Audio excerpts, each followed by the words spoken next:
राम राम किसान भाइयों, मैं नितिन फिर से हाजिर हूं आपके अपने चैनल फर्टिलाइजर एक्सपर्ट में। किसान भाइयों, आज का जो हमारा टॉपिक है वो है गुड़। यानी गुड़ के क्या क्या फायदे हमारी फसलों के ऊपर देखने को मिल सकते हैं। गुड़ का उपयोग हम किन किन फसलों के ऊपर कर सकते हैं। ये वीडियो लगातार यूट्यूब पर आपको बहुत सारी देखने को मिल रही है। बहुत सारे यूट्यूबर इस वीडियो को बना करके डाल रहे हैं, लेकिन आज मैं आपको बिल्कुल सही डोज बताऊंगा कि गुड़ की कितनी डोज हमें लेनी है, जिससे कि हमें फायदे देखने को मिल जाएं। गुड़ के साथ आखिरकार हमें दूसरा कोई और टॉनिक या कुछ और मिलाना चाहिए या फिर नहीं मिलाना चाहिए। हमारी फसल की किस अवस्था पर हम गुड़ के जो इस घोल को डाल रहे हैं इसे डालना चाहिए। क्या हम इसका स्प्रे कर सकते हैं या फिर नहीं कर सकते, किसी फंगीसाइड के साथ, किसी कीटनाशक के साथ या फिर किसी अन्य ग्रोथ प्रोमोटर के साथ हम इसका उपयोग कर पाएंगे या फिर नहीं कर पाएंगे। एक संपूर्ण जानकारी किसान भाइयों यहां पर मैं आपको इस वीडियो के अंदर देने वाला हूं। तो वीडियो को आप पूरा देखेंगे तो आपको एक सही और सॉलिड जानकारी यहां पर मिल पाएगी। वीडियो थोड़ी सी लंबी हो सकती है, लेकिन जानकारी जो यहां पर मैं आपको देने वाला हूं वो बहुत ही शानदार और एक यूनिक जानकारी यहां पर आपको देखने को मिलेगी। तो चलिए शुरू करते हैं। सबसे पहले बात करते हैं कि जो गुड़ है, जो ये जैगरी है, इसके आखिरकार फसल पर कोई फायदे मिलते भी हैं या फिर नहीं। तो देखिए, यदि हम गुड़ का उपयोग अपनी फसलों के अंदर करते हैं तो इससे जो जड़ों का विकास है वो काफी ज्यादा अच्छी तरीके से होना शुरू हो जाता है। दूसरा, फसल के ऊपर ग्रोथ का भी काफी ज्यादा असर पड़ता है। हमारी फसल अच्छी तरीके से ग्रोथ भी करनी शुरू कर देती है। जो हमारी फसलें टिलरिंग वाली हैं उनके अंदर टिलरिंग भी इससे आपको काफी ज्यादा देखने को मिल जाएगी। यदि हमारी सब्जी वर्गीय फसल है तो उस पर सब्जियों पर भी काफी अच्छा प्रभाव पड़ेगा। फूलों की संख्या बढ़ जाती है, फलों की संख्या बढ़ जाती है, जड़ों का विकास अच्छी तरीके से होता है और फसल हमारी लगातार चमकदार बनी रहती है। तो इस तरीके के फायदे जो हैं ये आपको अपनी फसलों के ऊपर देखने को मिल जाएंगे। अब बात करते हैं किन किन फसलों पर हम इसका उपयोग कर सकते हैं। तो देखिए, चाहे तो आपकी दलहनी फसल हो, तिलहनी फसल हो, सब्जी वाली फसल हो या अनाज वर्गीय फसल हो, आप किसी भी फसल पर जो ये गुड़ का फार्मूला जो आज मैं आपको बताऊंगा, कि पहले बताऊंगा कि ये किस तरीके से बनाते हैं, किस तरीके से तैयार करते हैं, तो इसका उपयोग आप सभी फसलों के ऊपर अच्छी तरीके से कर पाएंगे। अब यहाँ पर किसान भाइयों की सोच ये होगी कि क्या हम इसका स्प्रे कर पाएंगे। तो इसका स्प्रे आप नहीं कर सकते। इसका स्प्रे हमें नहीं करना है। इसे सिर्फ और सिर्फ हमें अपने खेत के अंदर पानी के साथ चलाना है। यदि आप पानी के साथ इसे चलाते हैं तो द बेस्ट, बहुत ही शानदार वाले अच्छे रिजल्ट आपको निकाल करके ये देगा। तो सिर्फ और सिर्फ आपको जो इसे पानी के साथ चलाना है। पानी के साथ चलाएंगे तो बेहतर परिणाम आपको ये निकाल करके देगा। अब बात करते हैं इस घोल को, इस मिश्रण को हमें किस तरीके से तैयार करना है और फसल की किस अवस्था पर हम इसे दे सकते हैं और फसल में हम कितनी बार इसे चला सकते हैं। तो इसे बनाने का जो तरीका है, आपको जो है 2 किलोग्राम गुड़ लेना होगा।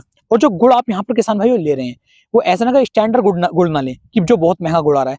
जो गुड़ बिल्कुल बेकार हो, जिसे पशुओं के ज्यादातर किसान भाई लेते हैं, या फिर जो बिल्कुल ही बेकार वाला गुड़ आपको देखने को मिल जाए, जो मुश्किल से आपको 30 रुपए 35 रुपए के आसपास देखने को मिल जाता है। नॉर्मली गुड़ की जो इस टाइम कीमत चल रही है 35 रुपए 38 रुपए 40 रुपए के आसपास चल रही है। लेकिन यदि आप हाथा गुड़ लेंगे, बेकार वाला गुड़ लेंगे, तो 35 के अराउंड में आपको देखने को मिल जाना चाहिए। तो लगभग 70 रुपए का आपको 2 किलोग्राम गुड़ किसान भाइयों लेना होगा। इस गुड़ को आपको पानी के अंदर उबाल लेना है, यानी कि चाशनी जैसी आपको इसे बना लेना है। या फिर आप ऐसा कर लीजिए, हल्के गर्म गुनगुने पानी के अंदर इसके आप घोलेंगे तो इसकी जो है बिल्कुल काला काला एक पदार्थ जैसा आपका ये बन जाएगा। बिल्कुल सीरे जैसा बन करके तैयार हो जाएगा। 1 लीटर पानी डाल लीजिए, 2 किलो गुड़, ये सीरे जैसा आपका बन करके तैयार हो जाता है। अब आपको क्या करना है, आपको एक ड्रम लेना है। ड्रम कम से कम किसान भाइयों आपका 20 लीटर के आसपास का होना चाहिए। जो 20 लीटर का ड्रम आप ले रहे हैं उसके अंदर किसान भाइयों जो उपले होते हैं, जो कंडे होते हैं, जो हमारी गाय भैंस के गोबर से उपले बनते हैं, इन उपलों को किसान भाइयों आपको जो है लगभग 10 से 12 उपले आपको ले लेने हैं।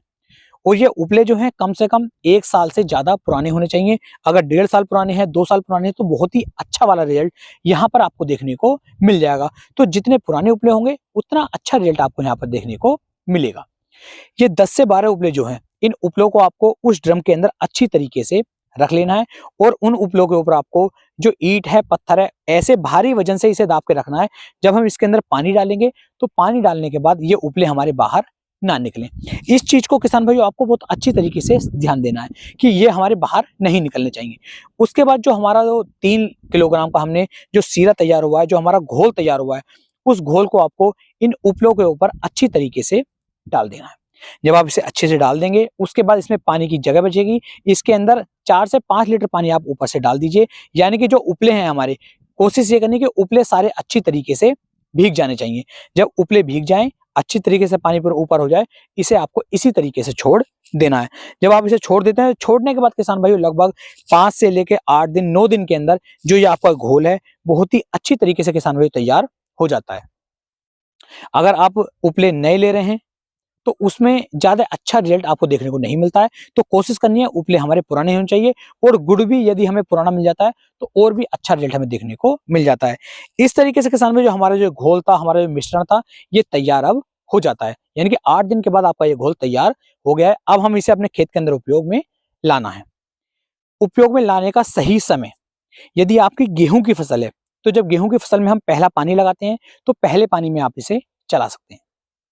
चलाने का तरीका, जहां से हम पानी चला रहे हैं खेत के अंदर, बिल्कुल वहीं पर आप किसी नोजल की सहायता से, टोटी की सहायता से इस पानी को इस स्पीड से आपको चलाना है, ताकि पूरे खेत के अंदर हमारा खेत भी भर जाए और हमारा जो पानी से जो घोल था, ये घोल भी पूरे खेत के अंदर अच्छी तरीके से फैल जाए। बात कर लेते हैं गन्ने की फसल यदि है, तो गन्ने की फसल के अंदर आप किसी भी समय पर इसका उपयोग कर सकते हैं। बहुत ही अच्छे रिजल्ट आपको निकाल करके देगा। हमारी सब्जी वर्गीय फसलें हैं, तोरी की फसल हो, लौकी की हो, भिंडी की हो, या फिर हमारी अन्य कोई भी फसल क्यों ना हो, उस फसल के अंदर भी जैसे आपने आज पानी दे रहे हैं तो पानी की सहायता से आप इसे अपने खेत के अंदर चला दीजिए। अगले पानी पर ना चलाएं, फिर अगले पानी पर आप चला सकते हैं। यानी कि लगभग एक बार पानी में चलाने के बाद कम से कम 20 दिन का अंतर आपको अपनी फसल के अंदर रखना है। 20 दिन के अंतराल से यदि आप इसे चलाते रहते हैं तो बहुत ही सस्ता है, एक यूनिक फार्मूला है, हमारी फसल पर बहुत ही अच्छे परिणाम ये निकाल करके देगा। फसल के ऊपर चमक लाएगा, फसल की पैदावार को बढ़ाएगा, फूल फलों की संख्या को बढ़ाएगा। तो बहुत ही अच्छे रिजल्ट इसके आपको देखने को मिलेंगे। तो इसका उपयोग हम कितने बार कर सकते हैं?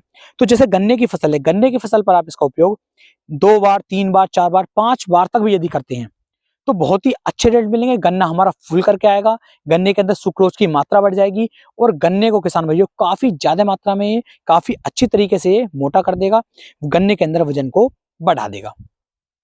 जैसे हमारी तिलहनी तलहनी फसलें हैं, उनके अंदर भी आप इसे 2 से लेकर 3 बार चला सकते हैं, लेकिन कम से कम 20 दिन का अंतर आप पानी से पानी में या इसे देने में लगाएं, तो और भी बेहतर परिणाम आपको देखने को मिल जाते हैं। तो गुड़ के न जाने बहुत सारे फायदे आपको देखने को मिलेंगे। काफी सस्ता भी है, ऐसा नहीं है कि इसके अंदर हमें 200 रुपए 400 रुपए डालने पड़ने हैं, तो उनसे बहुत सस्ता ये बैठ जाता है। दूसरा, कुछ किसान भाई सोचेंगे क्या हम इसके अंदर किसी फंगिसाइड को मिला सकते हैं या फिर नहीं, किसी कीटनाशक को इसके साथ मिला करके हम इसे चला सकते हैं या नहीं? तो बिल्कुल नहीं। आपको सिर्फ और सिर्फ गुड़ और जो ये उपलों का ये फार्मूला है, इन दोनों को मिक्स करके तैयार करना है और इसे ही पानी के अंदर आपको चलाना है।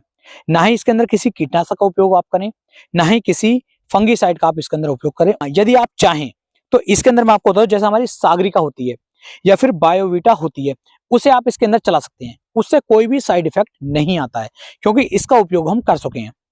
अब सागरिका या बायोवीटा की हम कितनी मात्रा ले सकते हैं? तो सागरिका 500 ml आपको ले लेनी है, और 500 ml सागरिका के घोल को भी आपको इसी घोल के अंदर डाल देना है, और इसे आप पानी के साथ चलाएंगे तो इससे भी बेहतर परिणाम आपको देखने को मिल जाएंगे। कुछ किसान भाई कहेंगे कि हम सागरिका दानेदार को इसके अंदर चला सकते हैं, तो जी बिल्कुल, दानेदार वाली सागरिका को भी आप इसके अंदर चला सकते हैं, लेकिन उसे पहले आपको घोलना होगा, और सागरिका कम से कम 2 से लेकर 3 दिन के अंदर घुल करके तैयार होगी। उससे पहले आप उसे नहीं घोल पाएंगे, क्योंकि वो काफी लंबे समय में जाकर के घुलती है। तो उसका उपयोग भी आप कर सकते हैं। उसकी मात्रा की बात करूं तो लगभग 3 से लेकर 4 किलोग्राम जो हमारी दानेदार वाली सागरिका होती है, उसे आप इसके अंदर मिक्स करेंगे, डालेंगे, उसे चला लीजिए, उसमें भी आपको अच्छे रिजल्ट देखने को मिल जाएंगे। उम्मीद है मेरी ये जानकारी आपको बहुत ज्यादा पसंद आई होगी। सभी फसलों के लिए मैं आपको अच्छी तरीके से पूरी जानकारी दे चुका हूं। यदि फिर भी आपको लगता है कि कुछ चीज छूट गई है, कुछ रह गया है, तो आप नीचे कमेंट कर सकते हैं, उसके ऊपर भी मैं अच्छी जानकारी आपको बना करके दूंगा। उम्मीद है ये वीडियो पसंद आई होगी। वीडियो को पसंद आई हो, वीडियो को लाइक करें, कमेंट करें और शेयर करें। फिर मिलेंगे एक नई वीडियो में, तब तक के लिए मेरे सभी प्यारे किसान भाइयों को राम राम जी।